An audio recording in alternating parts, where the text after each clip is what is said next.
Bismillahirrahmanirrahim. Waltakum minkum ummatun yad'una ilal khairi wa ya'muruna bil ma'ruf wa yanhauna 'anil munkar. Assalamualaikum warahmatullahi wabarakatuh. Sering sekali punya motto begini, ta'al tu'min nu'min sa'ah. Kata sahabat itu saling memanggil begini, sini wahai saudaraku, sini wahai kawanku, mari kita berkumpul untuk beriman sesaat. Beriman sesaat. Di mana itu? Di majelis ilmu. Jadi sahabat itu memanggil sahabat, mari kita beriman sesaat. Karena yang paling baik memupuk iman kita, Pak, itu ada di majelis ilmu. Ini casnya kita punya hati, casnya kita punya kalbu ada di majelis ilmu. Sehingga kata Rasulullah SAW, "Iza marattumur riyadul jannah fartau." Kalau engkau lewat di tamannya surga, kata Nabi, fartau, hendaknya kau paksakan diri singgah di taman-taman surga itu. Mana taman surga itu? Adalah majelis ilmu. Seperti ini, Pak. Kita bikin taman-tamannya majelis, tamannya surga.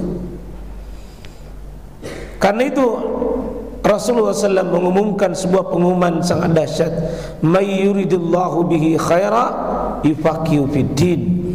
Siapa yang Allah inginkan kebaikan dalam dirinya, maka tanda yang paling nyata dalam dirinya orang itu yufaqihu fid din, hatinya larut dengan ilmu, senang nasihat, senang duduk di majelis dibacakan ayat-ayat Allah, tadabbur, dan dibacakan hadis-hadis Nabi sallallahu alaihi wasallam.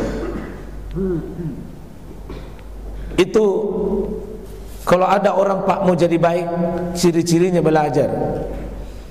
Maaf ya, kalau ada orang tiba-tiba baik tapi tidak belajar, kemungkinan itu banyak sebab. Mungkin dia mimpi, dan biasanya sulit istiqomah yang begitu. Sulit istiqomah. Tidak ada yang bisa mengekalkan kita dalam kebaikan ini kecuali kita suntik ilmu kita, supaya ilmu yang senantiasa beriringan dengan iman amal soleh. Komentar Imam Nawawi dengan hadis ini, siapa yang tidak mau duduk di majelis ilmu sama dengan menghalangi dirinya dalam kebaikan. Siapa yang tidak mau duduk di majelis ilmu, kata Imam Nawawi, sebenarnya dia sendiri yang menghalangi dirinya masuk dalam kebaikan. Syukur alhamdulillah masjid kita ini saya lihat, alhamdulillah, itu ciri-ciri, Pak, masyarakat di sekeliling kita ini akan jadi baik. Kenapa? Dimulai dengan kalau masyarakatnya, kalau jamaahnya sudah senang ilmu, itu menunjukkan masjidnya akan makmur, masyarakatnya akan menjadi baik. Karena di situ may yuridillah, man, siapa saja, siapa saja, baik pengurus masjid, baik jamaah masjid, baik masyarakat di sekelilingnya, orang tua, itu cirinya. Itu saya kira pengantar kita yang pertama, jemaah sekalian. Dan kita sekarang ini di pertengahan Zulhijjah, yang tentu insyaallah Zulhijjah ini di kalangan para ulama dikenal sebagai identik dengan bulannya Nabi Ibrahim alaihissalam. Bulan depan Muharram itu identik dengan Nabi Musa alaihissalam. Ada hikmah semua itu. Saya ingin hanya berdoa kepada Allah supaya di hari ini tema kita bagaimana mengokohkan, mengkristalkan nilai-nilai Ibrahimiyah pada diri kita. Nilai-nilai perjuangan Ibrahim itu mengkristal untuk 12 bulan yang akan datang, supaya bertemu kembali Zulhijjah kembali semangat Zulhijjah itu hadir pada diri kita, Pak. Semangat perjuangan Ibrahim, semangat hidup Nabi Ibrahim itu sangat penting. Kami banyak mentadabburi, Pak, Nabi Ibrahim. Semua ayat-ayat tentang Ibrahim dalam Al-Quran kami coba kumpulkan. Lalu saya mengambil inspirasi besar di dalamnya, sehingga setiap bulan Zulhijjah ini, Pak, ada sesuatu yang kami berusaha hadirkan. Ya. Rugi rasanya kalau masuk Zulhijjah lalu tidak ada sesuatu nilai. Kami memulai kumpul uang 1.000 itu. Kumpul uang 1.000 itu di bulan Zulhijjah. Apa artinya uang 1.000, Pak? Kami mengajak jamaah itu kumpul berwakaf 1.000 rupiah, tapi itu hasilnya dahsyat, Pak. Bisa beli satu mobil uang 1.000 rupiah. Alhamdulillah, sudah 4 kali Zulhijjah itu kami lakukan, dan 4 mobil dari uang 1.000 itu bisa hadir berjamaah, Pak. Rupanya uang 1.000 itu kalau mencari teman jadi banyak. Tidak ada uang 1 juta kalau tidak ada uang 1.000. Jadi mengajak jamaah itu belajar pengorbanan Nabi Ibrahim. Kalau api Ibrahim itu dia siap untuk naik di atasnya, yang penting Allah ridho dengannya. Kita tidak disuruh naik di atas api, suruh saja pegang-pegang dompet, lihat-lihat, tatap, ambil yang paling berharga pada diri kita. Pengorbanan itu bukan menyembelih sapi, itu satu bagian kecil dari pengorbanan. Menyerahkan sesuatu yang berharga yang kita miliki untuk ridha Allah, nyawa sekalipun, itulah inti dari sebuah pengorbanan. Memberikan sesuatu yang berharga. Kami membebaskan tanah pekuburan itu kurang lebih 4.000 meter, itu uang 1.000, Pak. Itu di Zulhijjah kami ambil keberkahan. Karena tidak mungkin Allah mengatakan wal fajri wa layalin ash wasyafi'i wal watr. Allah mengatakan demi waktu subuh, berarti subuh itu ajaib itu, Pak, bukan biasa itu subuh. Fajar itu bukan waktu biasa. Wa layalin ash, dan malam-malam 10. Nyata sekali Ibnu Abbas itu mengatakan malam 10 di sini 10 awal Zulhijjah. Ada sesuatu yang hebat di situ.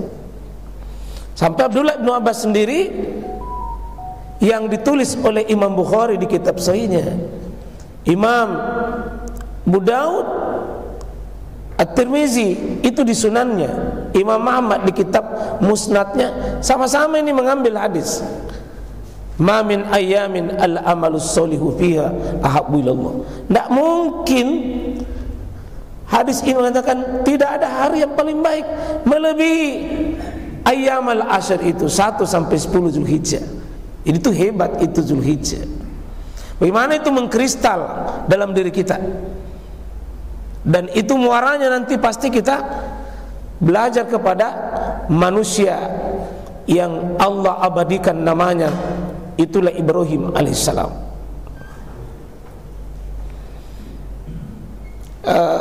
Zulhijjah kemarin ini 1 sampai 10 Zulhijjah, Pak. Ya, saya coba edarkan celengan selama 9 hari. Ya, alhamdulillah sempat terkumpul kurang lebih 670 juta. Itu selama 9 hari. Ya. Jadi ada yang celeng saya lihat 50 juta, ada yang celeng 25 juta, ada yang celeng 10 juta. Untuk apa ini keluar begini, Pak? Ada keyakinan bahwa saya memberi sesuatu begini tidak mungkin sia-sia. Tidak mungkin sia-sia. Tidak mungkin sia-sia. Orang yang memandang hidupnya itu Pak, bahwa di akhirat tujuan akhirnya, target besarnya, dia rencanakan sukses akhirat, bukan sukses dunia. Kalau sukses dunia itu Pak kecil sekali, dan kita sebentar sekali. Bagaimana itu mengkristal 9 di bulan Zulhijjah itu sesuatu yang besar pada diri kita Pak. Bukankah Allah menciptakan hari terbaik di Zulhijjah? Orang pergi haji puncaknya di Zulhijjah, orang sholat Idul Adha di Zulhijjah, penyembelihan di Zulhijjah. Dan ayat terakhir turun dari prosesi wahyu 23 tahun itu terakhir turun Al-Maidah, Al-Yawma akmaltu lakum dinakum wa atmamtu alaikum ni'mati. Allah pilih itu Zulhijjah. Diawali Ramadan turun surat Iqra. Diakhiri surah Al-Maidah ini di Zulhijjah. Jadi kalau kita tidak ada nilai-nilai Zulhijjah mengkristal dalam diri kita Pak, kita lemah. Hadirkan itu. Jadi semangat Zulhijjah itu penting Pak dihadirkan. Semangat kerja-kerja Zulhijjah itu butuh dipopulerkan. Artinya apa? Apa di Zulhijjah itu?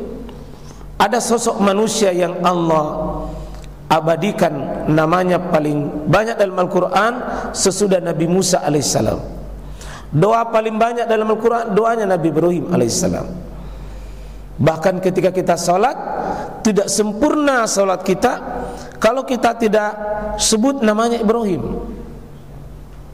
Seperti tadi sholat subuh Pak, tidak sempurna sholat kita kalau kita tidak hadirkan Ibrahim. Karena ada tasyahud, dan tasyahud itu dengan 6 versi, 6 pilihan Bapak mau baca itu.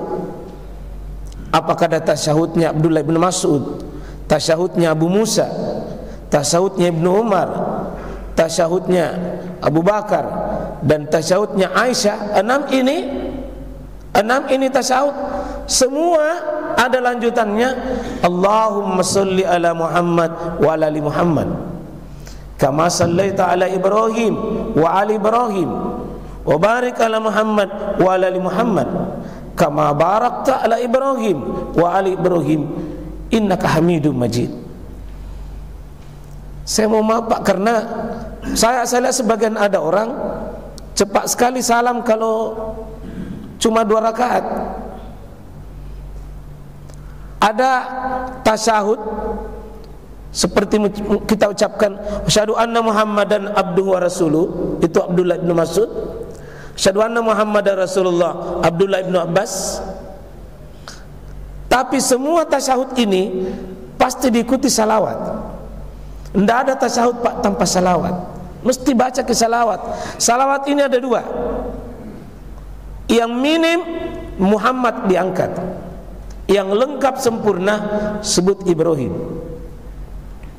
Jadi minimal Allahumma sholli ala Muhammad wa ala ali Muhammad itu wajib. Kama shallaita ala Ibrahim wa ali Ibrahim itu sunnah.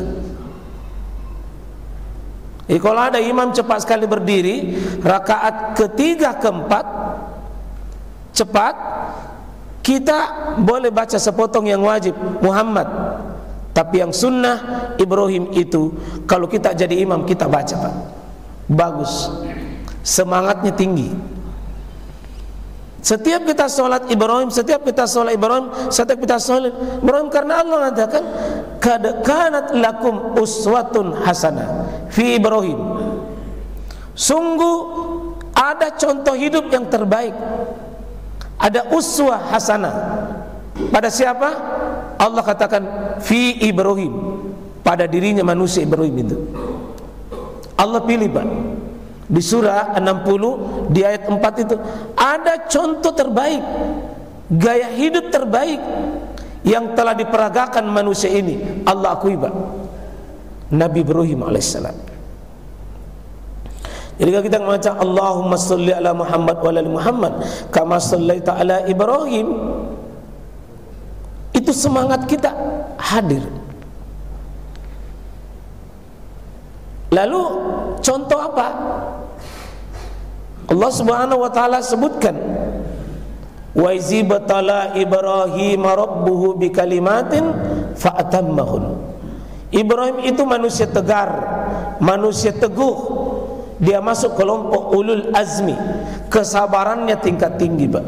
Menghadapi kaumnya, menghadapi bapaknya, menghadapi warganya, itu luar biasa Nabi Ibrahim alaihissalam. Tegar, dimusuhi, tidak mundur, tidak cengeng. Semangat dakwanya itu menyala luar biasa, Pak. Itu Nabi Ibrahim berhadapan bapaknya, kepala komando kemusyrikan. Jadi ada persatuannya orang-orang musyrik, Pak, pada zamannya Ibrahim. Bapak nam itu. Maka Allah katakan, wazkur fil kitabi Ibrahim. Muhammad, langsung Muhammad disebut, perintahkan orang untuk belajar kepada Ibrahim. Wazkur fil kitab Ibrahim. Sebutkan di kitab ini, jelaskan di kitab ini ada sosok manusia patut diambil ilmunya, Ibrahim. Innahu kana siddiqa. Kunci sukses Ibrahim itu siddiqa. Jujurnya, jujur luar biasa, Pak. Tidak ada manusia kalah jujur Nabi Ibrahim alaihissalam. Allah sebutkan dia bukan cuma sekedar jujur, super jujur, siddiqa. Inilah yang dipahami oleh ulama, bahwa kalau ada mau manusia sukses, Pak, modalnya melempuh yang sengugi. Apa kalau bahasa Makassarnya, Pak? Kalau jujur melempuh orang Bugis, pamusudi, orang jujur itu ya. Ternyata jujur itu, Pak, ruh kehidupan. Dan saya lihat ini orang-orang tua kita dahulu, Pak, tidak tonjina tinggi sekolahnya, tapi nak pegang itu satu kata, melempuh kena, jujur kena, dimanapun kamu berada. Satu kata itu orang tua dulu, Pak, tidak mau bergeser, masiri, todok, pulih nak pakai. Jadi kalau dipegang kata-katanya, itu orang tua dulu. Saya lihat tidak tinggi sekolahnya, tapi tidak ada dirasa keraguan kalau orang tua itu yang bilang. Masiri lese, itu kejujuran. Kejujuran itu kunci sukses untuk mau bermuamalah, mau berhadapan dengan orang tua jujur, mau berhadapan suami istri jujur, berhadapan dengan pemerintah jujur, berhadapan dengan rakyat jujur, pengurus masjid kalau mau dipercaya jamaah jujur, pengurus kurban harus jujur. Kalau ada nak cokok-cokok, Pak, satu kali je orang berkurban, Anda bilang sekian kilo, Nabi bilang 70, 50 je. Orang kecewa. Orang itu tidak, sekecil apapun makhluk itu, Pak, tidak ada yang mau dibohongi. Anak kecil tak saja, anak cadi, Pak, tidak ada anak-anak itu yang mau dibohongi sama bapaknya, meskipun dia kecil. Jangan lalu sampai anak tak bilang, balik-balik bapak. Jangan lalu, Pak, itu noda hidup itu yang paling besar. Jangan sampai ada anak, mama, balik-balik. Jangan pernah berhasil, Pak. Jangan pernah berharap berhasil kalau anak tak sudah tidak percaya sama kita. Jujur itu, Pak, modal itu. Ibrahim saya lihat modalnya itu. Siddiqa, dipercaya, Pak. Sama dengan sifat cucunya Rasulullah dengan nama lain Al-Amin. Al-Amin. Jadi nenek kakeknya Ibrahim, cucu Muhammad, sama-sama memiliki modal sama, Pak. Dan Allah sebutkan kisah ini seolah-olah mengatakan, kenapa Ibrahim bisa sukses? Karena sifat yang melekat dalam dirinya, jujur. Itu sifat. Apapun coba, penjual pembeli enak nak belanja Pak kalau jujur?